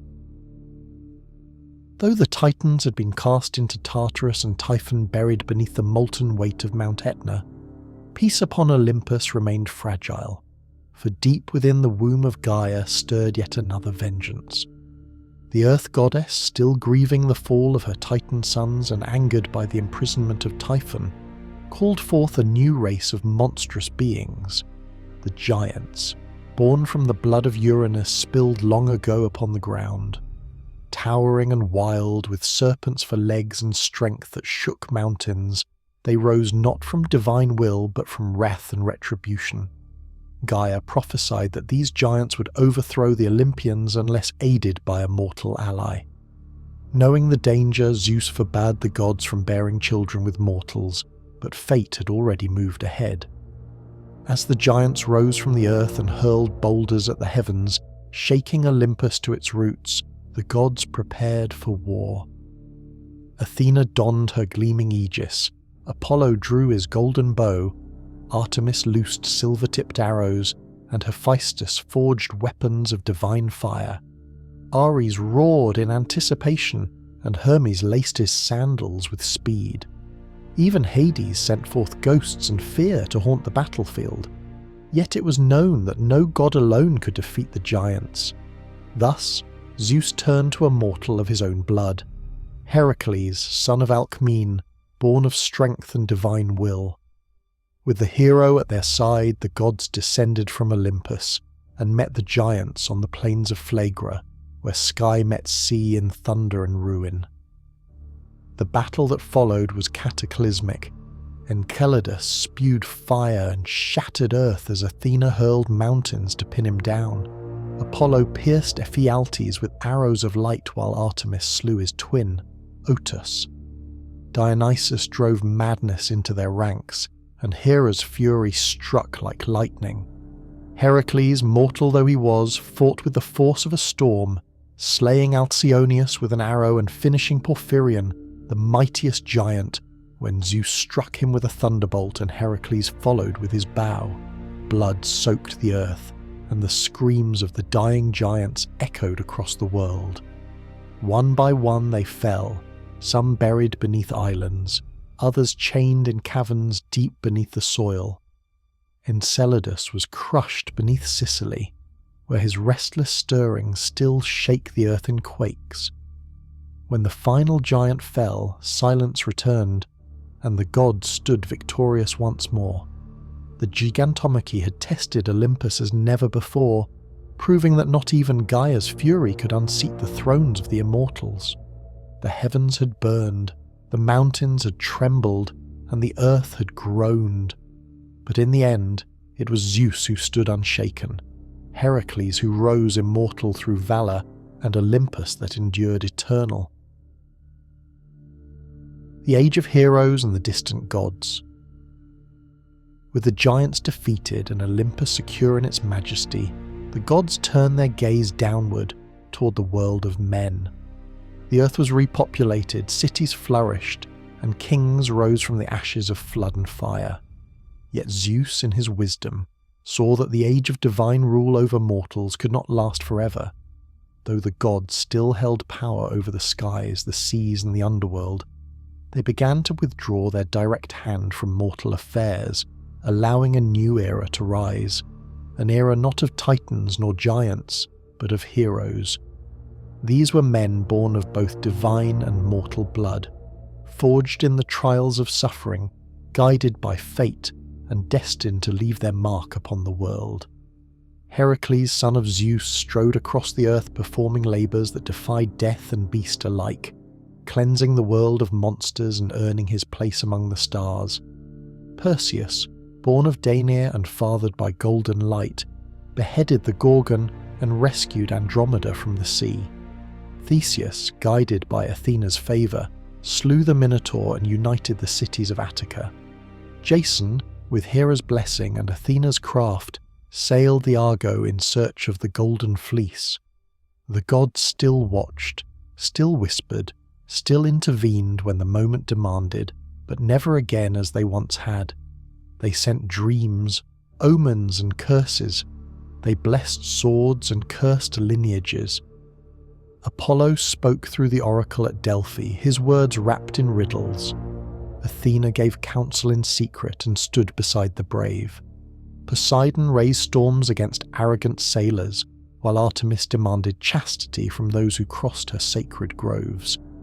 Yet for all their power, the gods began to feel the shifting of time's great river.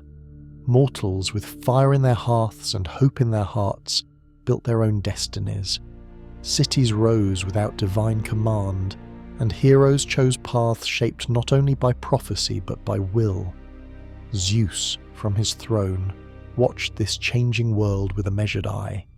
He allowed it to unfold, for this age of heroes was part of the design, mankind's moment to rise and fall beneath the gaze of heaven. The gods, once central in every tale, became distant forces, revered but unreachable, feared but unseen. Temples echoed with prayers, but often those prayers were answered with silence. Sacrifices were offered, but omens grew rarer. The divine withdrew slowly, like the tide receding from the shore. And yet Olympus endured. The gods did not die. They did not fade. They became legends woven into every story, every epic, every whispered prayer in the dark. The Age of Heroes was not the end of the gods, but the beginning of their legacy. Immortality not through thunder and flame, but through myth, memory, and the eternal dance of fate and man. The Trials of Olympus. Though Olympus stood serene above the clouds and mortals below carved out their destinies, peace among the gods was ever fragile, for immortality did not silence ambition, pride, or resentment. Beneath the golden domes and crystalline pillars of their celestial palace, the Olympians simmered with rivalries that threatened to crack the divine order from within. Hera, proud queen of the gods, never ceased in her efforts to humble Zeus, whose countless affairs with mortals had humiliated her again and again. Though she remained at his side, her heart seethed with indignation. In secret she plotted rebellion, gathering the support of Poseidon and Athena in a silent conspiracy to dethrone the King of Heaven. On a moonless night, they moved to bind Zeus in his sleep with chains forged by Hephaestus. But Thetis the sea nymph, warned by Briareus, one of the 100-handed, brought word to Zeus, and he woke in fury, breaking the bonds and casting the traitors in shame.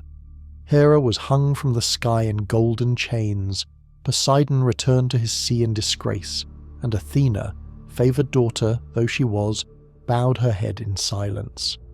Ares, god of war, burned with hatred for Athena, who always bested him in battle, and whom mortals honoured more for her wisdom than his bloodlust.